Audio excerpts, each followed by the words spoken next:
Bonsoir à tous. À la une de ce journal, législative et municipale 2020, des équipes de campagne victimes d'attaques dans les régions du nord-ouest et sud-ouest, des régions en guerre depuis près de 3 ans. 5 blessés ont été enregistrés, aucune perte en vie humaine, mais les affrontements armés se multiplient à l'approche de ces élections législatives et municipales avec une insécurité ambiante dans ces régions en guerre. Nous ferons le point dans ce journal. Et dans le reste du Cameroun, c'est le SDF qui accuse ouvertement le RDPC de manœuvres de fraude et d'actes d'intimidation à l'encontre des chefs de bloc et chefs de quartier contraints de voter pour la liste RDPC en échange des rétributions financières. Ces manœuvres d'intimidation condamnées par le SDF sont balayées d'un revers de la main par le RDPC, dénonçant l'impopularité des adversaires qui sont déjà battus d'avance, estimant que les populations ne sont pas manipulables. Nous en parlerons au cœur de la page spéciale consacrée à la campagne électorale. Le casse-tête des entreprises publiques qui affichent des contre-performances, cela préoccupe le gouvernement. Les multiples perfusions financières n'ont rien changé. Où en est-on avec l'audit de certaines compagnies publiques, notamment Camerco? Que deviennent ces perfusions financières octroyées aux entreprises sans rentabilité financière? Le ministre des Finances explique au cœur de ce journal.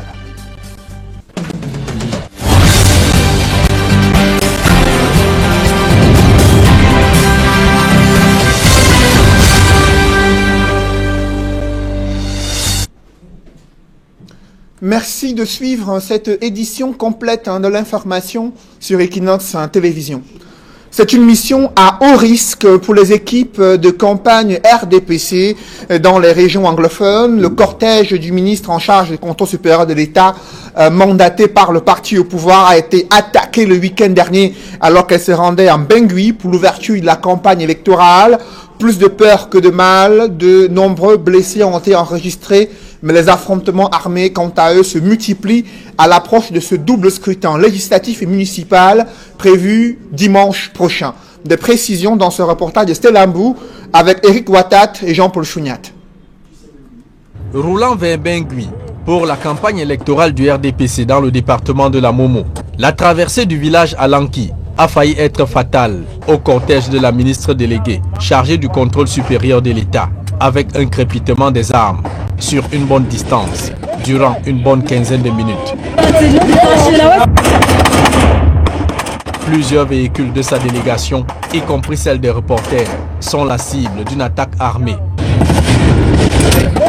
Sans aucune vie à déplorer et redoutant une amplification des faits sur les réseaux sociaux, la ministre Mba Acha Rose fait le point une fois arrivée à Bangui. Je voudrais vous dire qu'il y a eu de nombreux véhicules attaqués, mais seulement il y a eu 5 blessés légers. Et c'est dans ce climat d'insécurité que le chef de délégation du RDPC ouvre le meeting de séduction des électeurs de la Momo en vue des législatives et municipales de ce dimanche 9 février. Chacun doit voter pour le RDPC, le parti garant de la paix durable dans notre région déchirée par la guerre. Le RDPC, c'est le parti de l'unité, le Cameroun étant un et indivisible. Ici, ce n'est pas la grande mobilisation des militants du RDPC, avec seulement 52 conseillers municipaux répondant présents sur les 141 que compte la Momo. Zone de production par excellence d'huile de palme et de produits maraîchers, le département de la Momo est l'un des plus enclavés du nord-ouest, avec un réseau routier dégradé et le manque d'eau potable. Notre parti est au pouvoir. Nous prions pour une victoire du RDPC qui nous permettra de mener tous nos projets et bitumer la route de Djikwa. Le RDPC, c'est le parti du progrès qui va construire nos routes, écoles, hôpitaux et ponts. Les électeurs de la Momo doivent voter utile en mettant le bulletin du RDPC dans l'urne le 9 février 2020 et ainsi barrer la voie aux marchands d'illusions, conclut la ministre Mba Acha Rose, chef de commission de campagne du RDPC pour la Momo, un département de plein pied dans le chaudron de la crise anglophone. Dans le cadre de cette campagne électorale, Issa Chiroma Bakari, membre du gouvernement et candidat aux législatives, critique les pouvoirs publics à Garoua, dans la région du Nord. le candidat du FSNC aux législatives juge inhumaines les conditions de travail des ouvriers à l'abattoir de Garoua. Il leur a promis que s'il est élu député, il pourra faire bouger les lignes à l'Assemblée nationale, demandant aux populations de tourner le dos à ces élites RDPC qui ne leur ont rien apporté en matière de développement dans cette région du Septentrion. Des précisions avec Olivier Thiefo et Sylvestre Hippolyte Zangao. En campagne électorale à Garoua, où il a décidé de briguer un siège de député à l'Assemblée nationale, Issa Thierry Mabakary s'est rendu à l'abattoir de la ville, où l'abattage des bêtes se fait dans des conditions insalubres. La viande destinée à la consommation est étalée à même le sol. Et cela dure depuis des années. Pour le candidat du FSNC, qui était face aux abatteurs, la solution pour leur offrir de meilleures conditions de travail se trouve en la confiance qu'ils doivent mettre en le FSNC le 9 février prochain. J'ai été touché, j'ai été, j'allais dire, choqué par ce que j'ai vu. J'ai simplement dit aux populations que ce qui nous est arrivé nous arrive du simple fait de la démission des élites de la classe politique. Parce qu'au XXIe siècle, c'est incompréhensible, c'est inadmissible que nous ayons un abattoir comme celui-ci avec des archaïsmes dignes simplement du 19e siècle. Je leur ai dit que du haut de ma responsabilité et parce qu'investi, parce que désormais, portant l'onction populaire, ils m'auront remis la clé universelle qui me permettra d'ouvrir toutes les portes où se trouvent leurs intérêts. À Garoua, le candidat du FSNC aux législatives se retrouve au milieu d'une foule qui énumère des doléances. Le FSNC va donc soulever ceux qui sont tombés. Ceux qui pensent qu'ils sont devenus des épaves, le FSNC leur dit en vérité vous êtes aussi utile et important que tout autre citoyen. Je pars rassuré de ce que ma ville natale m'a adopté, m'a choisi, a décidé de faire de moi son messager. Issa Thierry Mabakary affiche donc la certitude d'être élu député le 9 février prochain. Dans la circonscription électorale du NCAM, les candidats du PCRN se mobilisent également et axent leur discours sur la jeunesse. Face à ces candidats du PCRN, il y a l'Alliance républicaine du maire sortant et le RDPC qui entend ratisser large dans cette circonscription électorale. On fait le point avec Gladys Sidier. La bataille pour la mairie de Yabassi s'annonce rude. Plusieurs partis politiques sont en lice pour les municipales.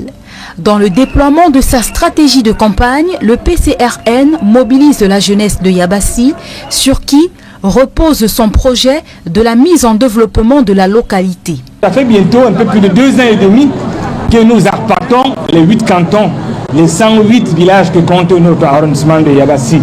Les populations savent et voient au quotidien ce que toutes ces personnes font au quotidien pour essayer de satisfaire les tout petits besoins que toutes les élites pouvaient faire. Mais tous ces besoins sont restés latents. Tous ces besoins sont restés endormis pendant des années. Les populations ont pu voir ce qu'on a fait aujourd'hui. Nous leur demandons de continuer à nous faire confiance parce que le destin de Yabassi est en marche à travers cette jeunesse. Je suis venu à Yabassi pour constituer une nouvelle classe d'élite qui est faite de la jeunesse.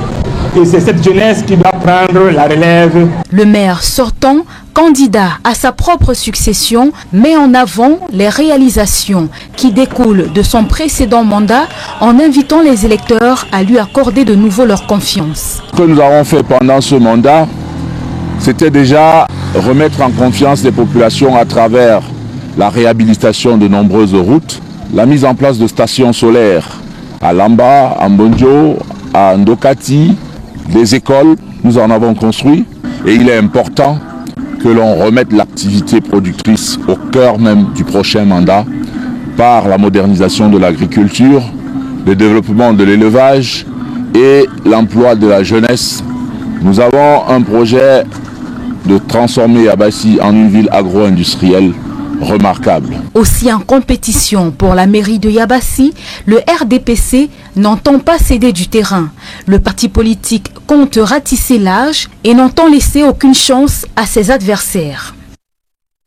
Et dans la ville de Douala, le PADEC tente de se démarquer dans cette campagne électorale. Le PADEC de Jean de Dieu Momo qui se mobilise à travers les rues de la capitale économique du Cameroun afin de convaincre les sympathisants, potentiels électeurs de son projet de société pour le développement de la ville de Douala.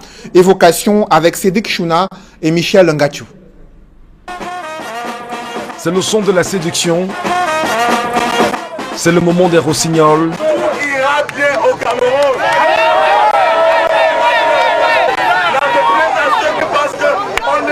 Aucune hirondelle ne viendra stopper la pluie de la campagne électorale. Le PADEC arrose. Il ne faut pas rater le grand rendez-vous de l'histoire du Cameroun. C'est maintenant que nous sommes en train de mettre la fondation de la Troisième République.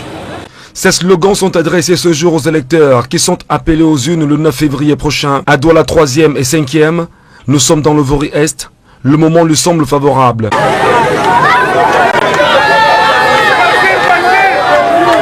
Le leader du mouvement pour les patriotes démocrates pour le développement du Cameroun s'offre avant tout un bain de foule avant d'entamer son meeting porte-à-porte. Douala 3e est la cible. Toute une caravane qu'il a sillonnée en cette journée pour sensibiliser ses habitants. Le PADEC y veut un siège de députés. Je vais à l'Assemblée, je compte sur d'autres députés qui seront élus comme moi dans le Vouri, dans le Vouri-Est, et pourquoi même pas ceux de la nation, pour qu'ensemble qu'on cesse de regarder. Parce que j'apporte un souffle nouveau, vu ma jeunesse, mon charisme, je pense qu'il veut faire bouger Boudeline et beaucoup de choses vont changer. Le programme politique en dit long pour le bien des populations qui sont les premiers concernés. Des gens ayant vécu pendant près de 30 ans à un endroit et qu'un matin, on retrouve les agents devant leur porte pour les détruire. Ça, c'est l'une des motivations pour lesquelles je vais à l'Assemblée défendre cette cause. La cause des personnes âgées qui ont travaillé pour la nation et un temps soit peu à leur vieillesse sont abandonnés à eux-mêmes. Pour y voir plus clair, au soir du 9 février prochain, l'enjeu du libre arbitre et du devoir civique appelle les électeurs. Un recensement peu ordinaire des électeurs et leur identification se déroule dans la circonscription électorale de Vouri Sud. Selon le SDF, c'est une manœuvre du RDPC qui a intimé l'ordre aux chefs de quartier et chefs de bloc de procéder à cette opération. Selon le SDF, ils sont sommés de faire les photocopies de leur carte d'électeur et décliner par la suite leur numéro de téléphone. Ensuite, le SDF affirme que des rétributions financières sont proposées à condition que les bulletins de vote des adversaires du RDPC leur soient retournés après le vote. Ceux qui résistent font l'objet d'intimidations de toutes sortes. Le SDF et sa coalition UDC, ANDP, PCN et UPCD des fidèles condamnent ce qu'ils qualifient de manœuvres de fraude et d'actes d'intimidation. Ils demandent à ces chefs de bloc de mettre un terme à ces pratiques illégales et appellent les populations à ne point céder à leurs tentatives de corruption programmées sur fond d'atteintes graves aux libertés fondamentales et à la démocratie. Le RDPC a réagi à ces accusations dans un communiqué signé de Jean-Stéphane Mbiacha, président de la commission communale de campagne du RDPC à Douala 2e. Dans sa mise au point, il fait savoir que les responsables politiques du RDPC démentent cette fausse information. Il rassure militants et sympathisants ainsi que les populations de Douala 2e de ne pas céder à la fébrilité des adversaires politiques du parti au pouvoir. Il précise que les populations de Douala 2e ne sont pas manipulables. Pour le RDPC, ses opposants, sentant venir leur cuisant échec, sont à la recherche des prétextes et malices pour masquer leur impopularité et chercher à occulter la victoire du RDPC qui, selon ce communiqué, pointe à l'horizon au soir du 9 février 2020. Parlons à présent des comptes aux performances des entreprises publiques au Cameroun. C'est un véritable casse-tête pour le ministre des Finances et le gouvernement. Lors d'une réunion de ces services déconcentrés, ces services centraux, ils ont évoqué l'enjeu de l'audit de plusieurs entreprises camerounaises, parmi lesquelles Camerco, dont la situation de rentabilité est loin de convaincre plusieurs économistes et même le gouvernement. Les multiples perfusions financières n'ont vraiment rien changé. Je vous propose d'écouter le ministre des Finances sur le cas Camerco. Nous devons, avec le ministre des Transports, avec Camerco, réfléchir pour voir comment faire de cette entreprise une entreprise forte. Nous l'avons déjà compris. Le chef de l'État soutient la compagnie nationale. Nous l'avons compris et nous ne revenons pas là-dessus. À nous de la rendre forte. Mais pour la rendre forte, il faut réfléchir. Pourquoi est-elle comme ça? Est-ce que le problème n'est pas que dès le départ, on est parti dans une solution d'une entreprise à 100% publique? Je n'en sais rien. Mais ce que je suis bien obligé, moi, quand je voyage, d'ouvrir les yeux, d'essayer de voir ce qu'on fait bien. Pourquoi les autres font bien et pas nous? Pourquoi Air Côte d'Ivoire? Pourquoi Asky? Peut-être que c'est le modèle économique du départ qui est bon. Et en plus, c'est pour ça que j'ai parlé des aéroports. Je commence à me demander si c'est possible d'avoir une bonne compagnie aérienne nationale sans avoir un hub qui soit important. Peut-être que les deux vont ensemble. Donc il faut peut-être réfléchir sur tout un écosystème qui englobe et le transport aérien et les aéroports et faire un certain nombre de propositions au gouvernement. C'est notre travail. Notre travail est de dire, le chef de l'État veut la compagnie parce que le chef de l'État est très embêté, je vous le dis, de savoir que de temps en temps, quelqu'un peut être au nord, il ne peut pas venir au sud, quelqu'un peut être au sud, il ne peut pas aller au nord, donc il a besoin d'une compagnie. Bah oui, mais il faut maintenant une compagnie qui soit viable, une compagnie qui soit forte. C'est à nous de réfléchir et nous appelons la tutelle technique, nous appelons la compagnie et puis nous essayons de faire des propositions. Mais je crois que cela me semble extrêmement important. Au-delà de la situation compliquée de Camerco, les comptes performants sont également observés dans plusieurs entreprises publiques qui pourtant bénéficient des perfusions financières de l'État sans réelle rentabilité. Le gouvernement va-t-il continuer ces perfusions financières au moment où le FMI demande au gouvernement de serrer la ceinture et d'améliorer la qualité de la dépense publique? Je vous propose d'écouter la réaction du ministre des Finances, Louis-Paul Motazé. Il y a également les établissements et les entreprises publiques. Et là, je m'adresse toujours à monsieur le directeur général du budget et à monsieur le président de la commission technique de réhabilitation, que là également, il faut une réflexion extrêmement forte. Je sais qu'il y a des audits qui ont déjà été lancés pour 4 entreprises, mais je crois qu'il est important, lorsqu'on voit comment fonctionnent beaucoup de nos établissements, des établissements publics et entreprises publiques, on se rend compte que malheureusement, on vient toujours réagir quand les choses sont déjà, j'ai presque envie de dire, perdues. Et je commence à me demander s'il ne faut pas que nous mettions en place un mécanisme d'alerte précoce, c'est-à-dire des signaux qui, dès qu'ils sont déclenchés, qu'on commence à se dire qu'il faut faire quelque chose. Là, à la commission technique de réhabilitation, on essaie de réhabiliter des entreprises dont certaines... je ne vais pas employer un terme qui peut être méchant, ce qu'on appelle par ailleurs des canards boiteux. Et là, ce n'est pas bien. Peut-être que la faute nous revient parce qu'on a laissé partir les choses et puis on vient réhabiliter quand les choses sont plus ou moins perdues. Nous avons des entreprises publiques qui végètent. Moi, je me demande si on ne doit pas revenir à une réflexion sur le modèle économique de ces entreprises.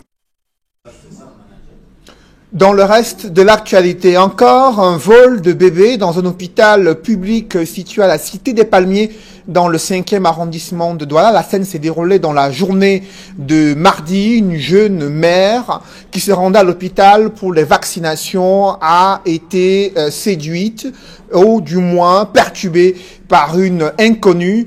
Et contre toute attente, l'inconnu a réussi à subtilement voler le bébé.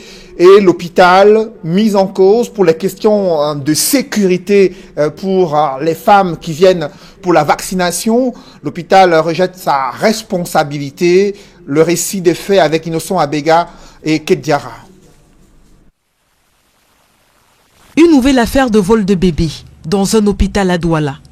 L'affaire se déroule à l'hôpital de district de la Cité des Palmiers. La maman, Mado Madeleine, porteuse de déficience mentale et âgée de moins de 20 ans, va se faire accoster par la voleuse présumée à sa descente du taxi. Elle a pris ma chaussure quand elle sortait le taxi. Ma chaussure était coupée. Elle a pris ma chaussure, elle est partie réparer. J'avais le bébé encore sur moi. Mon oncle s'est venu.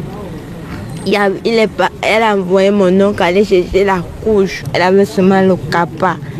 Elle avait un cabaret là, avec les babouches rouges. Elle avait les cheveux détachés sur elle. Les cheveux étaient en haut comme ça. Là. Elle va tout de suite se transformer en âme charitable, lui montrant le visage de la compassion pour mieux la dépouiller de son bien le plus précieux. Moi, elle est venue chercher l'enfant là. Elle a vu l'enfant maintenant, elle dit que mon enfant est comme moi. Mon enfant est belle, elle a les cheveux comme moi-même. Elle est partie avec l'enfant. Maintenant le carnet, si vous voulez trouver que le carnet, elle a déposé là. Elle demande au vigile. Mon enfant est parti où les vigiles ne m'ont pas répondu. J'ai aussi demandé aux infirmières que vous n'avez pas vu mon enfant partir ici là. Personne ne m'a répondu. C'est dimanche dernier, aux environs de 21h, que Mado Madeleine a donné naissance à sa petite fille dans ce même hôpital. Si elle y est revenue très tôt ce lundi, c'était pour récupérer la déclaration nécessaire dans le processus d'établissement de l'acte de naissance. Aujourd'hui, elle se retrouve sans enfant, un bien auquel elle tient, comme à la prunelle de ses yeux. Si l'affaire s'est déroulée en pleine journée, c'est dans la soirée que les jeunes de son quartier sont venus manifester devant l'hôpital afin de réclamer des explications. À leur côté, une actrice très connue de la société civile, Maximilienne Gombi. Il n'est pas exclu de mettre ça sur le coup aussi du directeur, parce que ce qui est curieux quand même, c'est que le directeur de l'hôpital est là quand ça se passe. Il est parti, il appelle les autorités, lui part. Donc il faut quand même que la coucheuse qui a été là lorsque la fille est rentrée avec l'enfant, que l'infirmière qui était là en train de lui dire que vous n'aviez pas rendez-vous, parce que c'est ce qu'elle m'a dit, et puis que les vigiles qui l'ont vu entrer et qui ont vu le bébé sortir répondent de leurs actes. La gendarmerie a ouvert une enquête afin de retrouver le bébé volé. Ce n'est pas la première fois qu'une affaire de vol de bébé est signalée à l'hôpital de district de la cité des Palmiers. Si la responsabilité de l'hôpital est ici soulevée, il faudra désormais appeler les mamans à plus de vigilance pour leur éviter de vivre pareille situation. Une autre scène de noyade à Kribi, station balnéaire dans la région du Sud. Un jeune parti de Fumbane, en compagnie de ses amis, souhaitait s'offrir une baignade. Une fois plongé dans l'eau, il n'est pas revenu, à la grande tristesse de ses camarades. Le récit des faits avec Joseph Abena. Encore une vie humaine engloutie dans les eaux de l'océan Atlantique et le corps rejeté sur la plage de Kribi. La famille reste inconsolable, d'autant plus que le jeune Mangolo Marco, 15 ans d'âge, est parti de Fumbane sans véritable autorisation des parents. On m'appelle, on me dit que l'enfant a disparu. On m'a appelé samedi, vers midi, pour me dire que l'enfant a disparu. Je dis disparaître comment? On dit on ne sait pas. On dit on ne sait pas. Je ne sais pas si on a tué l'enfant à Douala ou on a fait comment. Pour les parents, mêlés entre le chagrin et la colère, cette noyade n'est pas ordinaire. L'oncle de l'enfant, interpellé sur le champ par la gendarmerie, est publiquement accusé. Le mari de ma grande soeur a tué mon fils. Quand mon fils voit mon appel en absence, il fait l'effort de m'appeler. Depuis vendredi, ils ont récupéré le téléphone de mon fils. Juste après qu'ils ont récupéré mon fils à l'agence, ils ont récupéré son téléphone. Puisque quand l'enfant arrivait à l'agence, il nous a appelés. Quand on est venu le chercher, on l'a appelé, l'enfant a demandé que qui est venu te chercher. Il y a une voix à côté qui disait, dis Françoise, puisque l'enfant connaît Françoise. Il y a une certaine Françoise qui a été la ménagère de ce monsieur Yango. Après le constat d'un médecin légiste, le corps sera déposé à la morgue de l'hôpital de district de Kribi et les suspects sommet de donner d'amples explications sur cette triste affaire.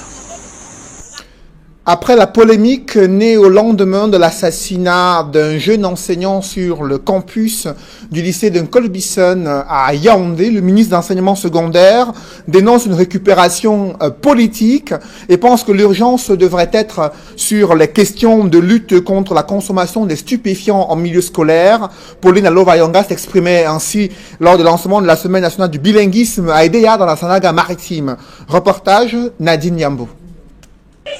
En procédant au lancement de la Semaine nationale du bilinguisme à IDEA dans le département de la Sanaga-Maritime, la ministre des Enseignements secondaires a tenu à mettre les points sur les i autour de l'assassinat du jeune enseignant de mathématiques poignardé à mort au lycée de Colbison à Yaoundé par son élève.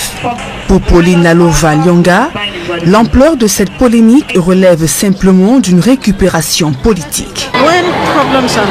Quand un problème comme celui-ci se produit, il ne sert à rien d'accuser les uns et les autres, ni encore moins de faire des veines polémiques. L'éducation est un partenariat entre les parents et les responsables éducatifs. Nous devons parler le même langage, nous devons ensemble bâtir ces disciplines au sein de l'école, parler le même langage, de sorte que si un enfant ne respecte pas les règles, qu'il sache à quoi s'en tenir. Pour la circonstance, la ministre a attiré l'attention de la communauté éducative sur la consommation de stupéfiants qui fait des ravages en milieu scolaire. Nous sommes dans un siècle de vitesse et les choses avancent très rapidement. Le problème qui se pose ici est celui de la consommation de la drogue en milieu scolaire et c'est dans ça que nous devons combattre. J'ai donné des instructions fermes lorsqu'un élève a poignardé son camarade au lycée bilingue de Deido. Les autres établissements doivent également s'arrimer à ces instructions. Mettre une caméra de surveillance ne coûte pas plus de 2 millions de francs CFA et les responsables doivent veiller au respect de la discipline. La semaine du bilinguisme 2020, lancée ici à IDEA, est axée autour du thème « Le bilinguisme, un tremplin incontournable vers l'unité nationale, un fondement de la paix et de l'émergence du Cameroun ». Une problématique en rapport avec la situation sociopolitique qui prévaut au Cameroun. Un individu qui voudrait, n'est-ce pas, se rapprocher de plus en plus du monde actuel dans lequel nous nous trouvons, il devrait être capable ou alors se munir des armes qui lui permettent, n'est-ce pas, de s'exprimer en français, mais surtout en anglais. Au cours de cette rencontre qui a réuni plusieurs établissements scolaires du département de la Sanaga-Maritime, les élèves présents ont fait montre de leur génie créateur. C'est inédit dans l'histoire du paysage audiovisuel camerounais. Pour la 3e année consécutive, Equinox est sacrée meilleure chaîne de télévision au Cameroun grâce au vote de milliers d'internautes sur la plateforme Médiatude.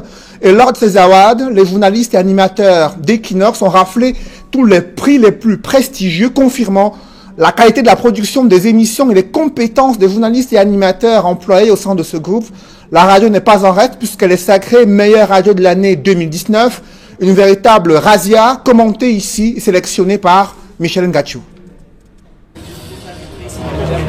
Ils ont brillé au courant de l'année 2019 par leur effort de production dans le paysage médiatique camerounais. Le jour du sacre est arrivé, les médias sont honorés. Les awards des médias, une cérémonie qui récompense aussi bien les acteurs des médias que les médias, devenus un baromètre grâce au vote populaire des internautes du réseau social Facebook. Ils sont des milliers à avoir exprimé leur vote sur la page Médiatude. Merci encore, merci à vous. C'est la 2e année consécutive que je reçois ce prix. Les gens mettent parfois de côté les matchs de Champions League parce qu'ils regardent Equinox. Merci beaucoup. Merci. Sur la scène de l'Institut français du Cameroun, ils se sont succédés les 26 récipiendaires parmi lesquels le groupe La Nouvelle Expression à travers ses médias Equinox Télévision et Radio qui ont raflé 10 prix sur les 26. Eric Fopoussi s'en sortira avec le trophée de l'animateur de l'année pour ses émissions Bonjour chez vous en radio et 10-12 le Zénith. Jules Linguet, la présentatrice de la très réputée émission Parole de femmes, s'en sortira avec le trophée de l'animatrice de l'année. Marcelon Gansop, sacré par les internautes reporter de l'année. Nadine Yambou, journaliste, s'en sortira quant à elle avec le trophée de présentatrice de journal TV de l'année. Cédric Noufélé portera 2 sacres, celui de journaliste de l'année et présentateur de journal télé de l'année 2019. D'autres récompenses seront saluées parmi lesquelles Equinox Soir qui s'en sort avec le trophée de l'émission de l'année et le talk show de l'année. Equinox Télévision s'en va comme la chaîne TV de l'année. Equinox Radio avec la chaîne radio de l'année au Cameroun. Un total de 44 635 votes ont été émis en faveur des acteurs du groupe, y compris des chaînes radio et télévision. Des trophées qui saluent l'abnégation de M. Tchunko Severa, qui n'a de cesse de militer pour un traitement d'information de proximité avec professionnalisme, ce qui rassure les partenaires qui ne cessent de faire confiance au groupe à travers ses contenus. Les défis plus intenses pour l'année en cours sont attendus. La bataille pour rester leader aiguisera encore les appétits. Médiatude a consacré le groupe La Nouvelle Expression avec ses médias radio et télé Equinox, plus que jamais, se veut un référentiel au Cameroun. Mesdames, messieurs, c'est la fin de ce journal. Merci de l'avoir suivi. Juste après cette édition de 20h, retrouvez Serge Alain Otto et ses invités sur le plateau de la meilleure émission de l'année 2019, Equinox Soir. Serge Alain. Merci à vous, le présentateur JT de l'année 2019, Cédric Noufélé. 1 million de francs, c'est le prix d'une caméra. C'est ce qu'a dit Nalova Nyonga et c'était Aïdéa. Elle a battu d'un revers de la main toutes les critiques qui ont été formulées sur sa réaction qui a été controversée après l'assassinat de ce jeune enseignant au lycée de Colbison. Le ministre insiste sur la vidéosurveillance comme moyen de prévention et de lutte contre la violence en milieu scolaire, des arguments critiqués, vous le savez, au sein de la communauté éducative. Voilà, Douala deuxième, c'est la guerre ouverte entre le RDPC et le Social Democratic Front. D'un côté, le SDF et sa coalition accusent ouvertement le RDPC de manœuvres de fraude et d'intimidation. Selon le SDF, des chefs de quartier, chefs de bloc sont contraints de mobiliser leurs administrés, mobiliser leur carte d'électeur afin de s'assurer qu'ils vont voter pour le parti au pouvoir en échange de rétributions financières. Faux retorque le parti au pouvoir, le RDPC, qui estime que le SDF et sa coalition sont impopulaires. Et voyant l'échec venir, ils utilisent des prétextes et précisent que les populations de Douala 2 ne sont pas manipulables. Tout va se savoir au soir du 9 février prochain. Serge Alain. Voilà, madame, monsieur, c'est donc l'essentiel. L'Equinox Soir, deuxième partie. Bonne soirée à vous, Cédric Noufélé. Vous êtes le journaliste de l'année 2019. Merci de le préciser encore, Serge Alain. Voilà, Equinox Soir, le talk show de l'année 2019 également. Merci.